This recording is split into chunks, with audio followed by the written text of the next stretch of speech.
வயது வரம்பு சலுகை கொடுத்துருக்காங்க பாருங்கள். இதில் வந்து விஏஓ போஸ்ட்டுக்கு தமிழ்நாடு அமைச்சு பணியில் நமக்கு எஸ்சி, எஸ்டி, எஸ்சிஏ இந்த பதவிகள் இந்த இனத்தைச் சேர்ந்த ஆதரவற்ற விதவைகளுக்கு 42ஆகவும், எம்பிசி, பிசி ஸோ இதில் சேர்ந்தவங்களுக்கு 42ஆகவும் கொடுத்துருக்காங்க. 21 வயது வந்து குறைந்தபட்ச வயது, 42 வயது வரைக்கும் இதில் அனுமதி உண்டுன்னு சொல்லியிருக்காங்க. அதே போல் இளநிலை உதவியாளர்களுக்கு இளநிலை உதவியாளர் தமிழ்நாடு அமைச்சு பணி, இளநிலை உதவியாளர் தட்டச்சர் இதில் கொடுத்துருக்குறாங்க இல்லையா, இந்த போஸ்ட்டுக்கும் 37 வயது வரைக்கும் கொடுத்துருக்காங்க. 37 அதாவது 34 வயது வரை அப்படின்னு சொல்லி இங்கே கொடுத்துருக்காங்க. இந்த போஸ்டெல்லாம் பார்த்துக்கோங்க.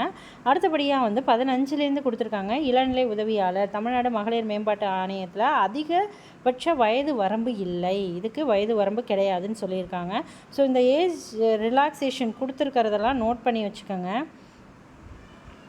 ஸோ இதில் அடுத்து வந்து வனக்காப்பாளர், ஓட்டுநர் உரிமத்துடன் கூடிய வனக்காவலர் பழங்குடியின இளைஞர்களுக்கு 37 அப்படின்றத கொடுத்துருக்காங்க. ஸோ இதில் அந்த சுருக்கம் கொடுத்துருந்தாங்க இல்லையா, அதுக்கு வந்து அப்ரிவேஷன்ஸ் கொடுத்துருக்குறாங்க, பார்த்துக்கோங்க. அதிகபட்ச வயது வரம்பு இல்லை என்பது 1/7/2024 அன்றோ அல்லது தெரிவு செய்யப்படும் நாளன்றோ அல்லது நியமனம் செய்யப்படும் நாளன்றோ தேர்வர் வந்து 60 வயதை நிறைவு செய்திருக்கக்கூடாது. ஸோ இது வந்து மஸ்ட்டுன்னு சொல்லியிருக்காங்க. ஸோ மற்றதெல்லாம் ஒரு முறை நீங்கள் வாசித்து பாருங்கள். ஸோ நம்ம இப்போ வந்து எஜுகேஷன் குவாலிஃபிகேஷன் இதில் கொடுத்துருக்காங்க. குரூப் 4ல் எப்போதும் இல்லாதது தற்பொழுது நமக்கு என்ன கொடுத்துருக்காங்கன்னா குவாலிஃபிகேஷன் டீட்டெயில்ஸ் கொடுத்துருக்காங்க. விஏஓவுக்கு குறைந்தபட்ச பொதுக்கல்வி தகுதி கட்டாயம், இளநிலை உதவியாளர் இந்த ரெண்டுத்துக்குமே அதே தான் சொல்லியிருக்காங்க. அடுத்தபடியாக குறைந்தபட்ச பொதுக்கல்வி தகுதி கட்டாயம் பெற்றிருத்தல் வேண்டும். அதே போல் இங்கே பாருங்கள், தமிழ்நாடு குடிநீர் வடிகால் வாரியம் இந்த ஜூனியர் அசிஸ்டன்ட் போஸ்ட்டுக்கானது ஒரு டிகிரி, அதாவது அங்கீகரிக்கப்பட்ட பல்கலைக்கழகம் அல்லது நிறுவனத்திலிருந்து பெறப்பட்ட ஒரு பட்டம். அதே போல் தமிழ்நாடு சிறு தொழில் கழகத்திலிருந்தும் அங்கீகரிக்கப்பட்ட பல்கலைக்கழகம் அல்லது நிறுவனத்திலிருந்து பெறப்பட்ட ஒரு பட்டம். அடுத்து அங்கீகரிக்கப்பட்ட பல்கலைக்கழகம் அல்லது நிறுவனத்திலிருந்து பெறப்பட்டது. சட்டம் மற்றும் சட்டம் அல்லாத இதர பட்டம் பெற்றவர்களுக்கிடையே ஏனைய தகுதிகள் இணையானதாக இருப்பின் சட்டத்தின் பட்டம் பெற்றவர்களுக்கு முன்னுரிமை வழங்கப்படும். தமிழ்நாடு வக்ஃபு வாரியம்.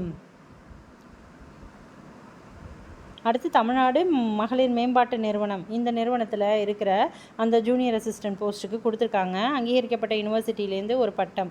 தமிழ்நாடு அரசு தொழில்நுட்ப கல்வித்துறையினால் நடத்தப்படும் கணினியில் அலுவலகம் தானியங்காமல் சான்றிதழ் கட்டாயம் பெற்றிருக்க வேண்டும். ஸோ நமக்கு அந்த கம்ப்யூட்டர் அண்ட் ஆட்டோமேஷன் சொல்லுவாங்க. ஸோ அது வந்து பெற்றிருக்கணும்னு சொல்கிறாங்க. அதே போல் வந்து பல்கலைக்கழக மானியக் குழு, அகில இந்திய தொழில்நுட்ப கல்வி குழுமம், ஸோ இது மாதிரி விஷயங்கள் இங்கே கொடுத்துருக்குறாங்க பாருங்கள். கணினியில் அலுவலகம் தானியங்காமல் சான்றிதழ் வந்து இவங்க பெற்றிருக்கணும் அப்படின்னு சொல்லியிருக்காங்க. அதாவது கம்ப்யூட்டர் ஆட்டோமேஷன் சொல்லுவாங்க. ஸோ அதெல்லாம் சொல்லியிருக்காங்க. ஸோ இதிலலாம் வந்து டிகிரி, அதாவது வந்து ஒரு பட்டம் பெற்றிருக்கணும் அப்படின்னு சொல்லியிருக்காங்க. தமிழ்நாடு மூலிகை பண்ணைகள் மற்றும் மூலிகை மருந்து கழகம். ஸோ இதில் கொடுத்துருக்க அந்த போஸ்டிங்க்கு எல்லாமே நம்ம வந்து கல்வி தகுதிகள் உயர்த்தப்பட்டிருக்கு, அதை பார்த்துக்கோங்க. குறைந்தபட்சம் பொதுக்கல்வி. அடுத்து வந்துட்டு டைப்பிஸ்ட்டில் வந்துட்டு 2 ஹையர் அல்லது 1 ஹையர் 1 லோயர் இருந்துச்சுன்னா அப்ளை பண்ணலாம் அப்படின்னு சொல்லியிருக்காங்க. அதாவது தமிழ் அண்ட் இங்கிலீஷ் ரெண்டுத்துலேயுமே வந்து ஹையர் இருக்கணும் கம்பல்ஷன், அல்லது தமிழில் ஹையரும் இங்கிலீஷில் லோயரும் இருக்கணும், அல்லது ஆங்கிலத்தில் ஹையரும் தமிழில் லோயரும் இருந்தால் போதுமானதுன்னு இங்கே சொல்லியிருக்காங்க. ஸோ அது குறித்து மற்ற விஷயங்களும் இங்கே சொல்லியிருக்காங்க. டைப்பிஸ்ட்டுக்கு அந்த கம்ப்யூட்டர் அண்ட் ஆட்டோமேஷன் கோர்ஸ் முடிச்சிருக்கணுன்றதை சொல்லியிருக்காங்க. எவ்ரி இயர் டைப்பிங் எக்ஸாம் நடக்கிற மாதிரி அதுவும் 2 டைம்ஸ் நடக்கும். அதோடைய டீட்டெயில்ஸ் கேட்டு யாரெல்லாம் டைப்பிங் முடிச்சிருக்கீங்களோ அவங்களும் இந்த கம்ப்யூட்டர் ஆட்டோமேஷனை முடிச்சு வச்சுக்கோங்க. ஸோ ஒவ்வொரு எக்ஸாம்ஸ்க்கும் இங்கே கொடுத்துருக்காங்க பாருங்கள். குறைந்தபட்ச கல்வி வந்து என்ன அப்படின்றத மென்ஷன் பண்ணியிருக்காங்க, அதை பார்த்துக்கோங்க.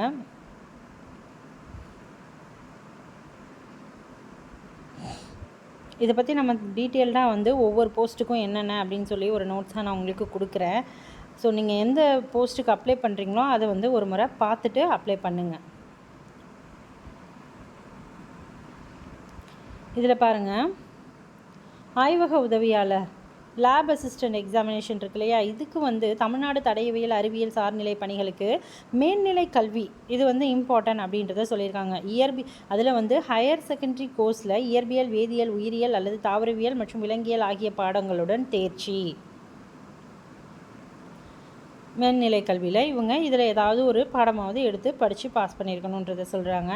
வரித்தண்டலர் காமனாக சொல்லியிருக்காங்க. அடுத்து வந்து முதுநிலை தொழிற்சாலை உதவியாளர் தமிழ்நாடு பால் உற்பத்தியாளர் கூட்டுறவு இணையத்தில் மேல்நிலை கல்வியில் ஹையர் செகண்டரி கோர்ஸில் கட்டாயம் தேர்ச்சி பெற்றிருக்க வேண்டும். 12th 10ஆம் வகுப்புடன் ஐடிஐயில் ஏதேனும் ஒரு பிரிவில் தேர்ச்சி பெற்றிருக்க வேண்டும். பாருங்கள், ஸோ இது வந்து அவங்கள தான் நமக்கு கேட்குறாங்க. இதில் இந்த 2 போஸ்ட்டும் டிஃப்ரெண்ட்டாக சொல்லியிருக்காங்க, இதையும் பார்த்துக்கோங்க.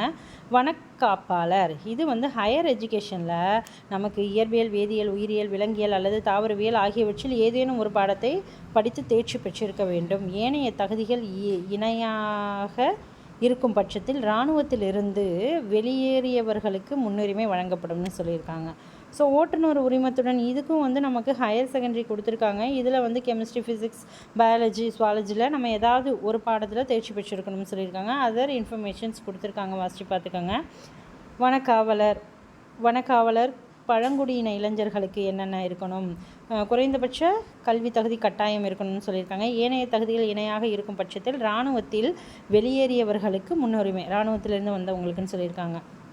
கூட்டுறவு சங்கங்களின் இளநிலை ஆய்வாளர் தமிழ்நாடு கூட்டுறவு சார்நிலை பணியில் நமக்கு சொல்லியிருக்காங்க. இது எல்லாத்தையுமே ஒரு தடவை பார்த்துக்கோங்க. எஸ்சி, எஸ்டி, பிசி, எம்பிசி இதுக்கெல்லாம் கொடுத்துருக்காங்க. ஆகிய வகுப்பினர்களுக்கு என்னென்ன, அவங்கள இல்லாத வகுப்பினர்களுக்கு என்னென்ன, ஓசியில் வரவங்களுக்கு என்னென்ன அப்படின்றத இந்த இடத்துல கொடுத்துருக்காங்க. கூட்டுறவு சங்கங்களின் இளநிலை ஆய்வாளர். தேர்வர்கள் நிர்ணயிக்கப்பட்ட கல்வி தகுதி, தொழில்நுட்ப தகுதி மற்றும் முன் அனுபவ தகுதி ஆகியவற்றை இந்த அறிவிக்கை நாளன்று கட்டாயம் பெற்றிருக்க வேண்டும். இந்த இது நோட்டிஃபிகேஷன் வந்த நாளைக்கே இதை நீங்கள் பெற்றிருக்கணும்னு சொல்லியிருக்கிறாங்க. ஸோ இதெல்லாம் பார்த்துக்கோங்க. இந்த நோட்டிஃபிகேஷனில் நமக்கு நிறைய இன்ஃபர்மேஷன்ஸ் இருக்குது. இது எப்படி அப்ளை பண்ணுறது அப்படின்ற ஒரு விஷயம் வேறு ஒன்று இருக்குது. ஸோ அதுக்கு முன்னாடி வந்து நம்ம இப்போ இந்த வனக்காவலர்களுக்கு கொடுத்துருக்காங்க இல்லையா, இதுக்கான இதை வந்து நம்ம தனியாக ஒரு வீடியோவில் பார்த்துடலாம். இப்போ வந்து ஓரலாக இருக்கிறத மட்டும் சொல்லிடுறேன். இதில் என்ன சொல்லியிருக்காங்கன்னா, தேர்வர்கள் குறைந்தபட்ச உடற்தகுதி கட்டாயம் பெற்றிருக்கணும்னு சொல்லியிருக்காங்க. ஆனால் இருந்தால் 163 சென்டிமீட்டரும், பெண் அல்லது திருநங்கைகளுக்கு 150 சென்டிமீட்டர் உயரம் கொண்டவர்களாக இருக்க வேண்டும். மார்பு சுற்றளவு இயல்பு நிலையில் 79 மூச்சு விடப்பட்ட நிலை, விரிவு வந்து மூச்சு உள்வாங்கிய நிலையில் 5ன்னு சொல்லியிருக்கிறாங்க. இது வந்து ஆண்களுக்கு. பெண்களுக்காக இருந்தால் 74 அல்லது 5, மூச்சு உள்வாங்கிய நிலை வந்து 5ஆக இருக்கணும்னு சொல்லியிருக்காங்க. பட்டியல் பழங்குடியின தேர்வர்கள் கீழ்காணும் குறைந்தபட்ச உயரம் பெற்றிருக்க வேண்டும். ஸோ இதில் ஆண்களுக்கு 152, பெண்கள் அல்லது திருநங்கைக்கு 145 சென்டிமீட்டரும். ஸோ இவங்க தான் இந்த எக்ஸாமுக்கு அப்ளை பண்ண முடியும்னு சொல்லியிருக்காங்க. ஸோ அதை டீட்டெயில்ஸ் கொடுத்துருக்குறாங்க. இங்கே வந்து தமிழ்மொழி தகுதி அப்படின்ற ஒரு விஷயம் கொடுத்துருக்குறாங்க. இதையும் நம்ம அந்த பிஎஸ்டிஎம் சம்மந்தமாக கொடுக்கப்பட்டதை நம்ம தனியாக ஒரு முறை பார்க்கலாம். ஏன்னா நமக்கு வேரியஸ் போஸ்ட் இருக்குது. அந்த வேரியஸ் போஸ்ட்டுக்கு ஒவ்வொன்றுத்துக்கும் ஒவ்வொன்று சொல்லியிருப்பாங்க. ஸோ அதை வச்சு நம்ம பார்த்துக்கலாம். இப்போது நம்ம சிலபஸ்க்கு போயிடலாம். ஸோ இந்த வனக்காப்பாளருக்கு நம்ம நிறைய கொடுத்துருக்குறாங்க. அதை வந்து டீட்டெயில்டாக பார்த்துட்டு அந்த எக்ஸாமுக்கு அப்ளை பண்ணுங்கள், சூஸ் பண்ணுறதுக்கு முன்னாடி. அதனால தான் வந்து நீங்கள் எக்ஸாமுக்கு அப்ளை பண்ண கொஞ்சம் வெயிட் பண்ணுங்கள் அப்படின்னு சொல்லியிருக்காங்க. ஸோ இதில் வந்து நம்ம அந்த விண்ணப்பிக்கும் முறைக்கே நமக்கு பெரிய இன்ஸ்ட்ரக்ஷன்ஸ் கொடுத்துருக்காங்க. ஓகே, இப்போ பாருங்கள், தேர்வு மையங்கள் நமக்கு ஒவ்வொரு டிஸ்ட்ரிக்கும் தெளிவாக கொடுத்துருக்குறாங்க. எங்கெங்கெல்லாம் வருது, அரியலூர், ஆண்டிமடம், செந்துறை, உடையார்பாளையம். ஸோ அதே மாதிரி எல்லா இடத்துக்கும் கொடுத்துருக்காங்க.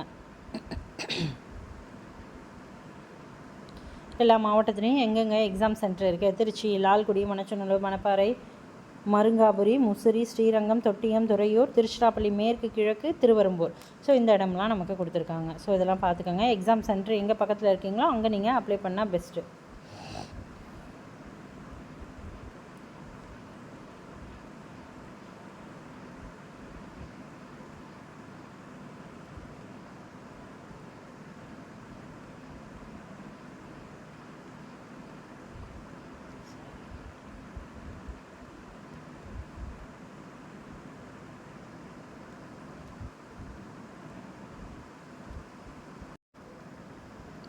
பாருங்கள், கட்டாய தமிழ்மொழி தகுதி மற்றும் மதிப்பீடு தேர்விற்கான பாடத்திட்டம்.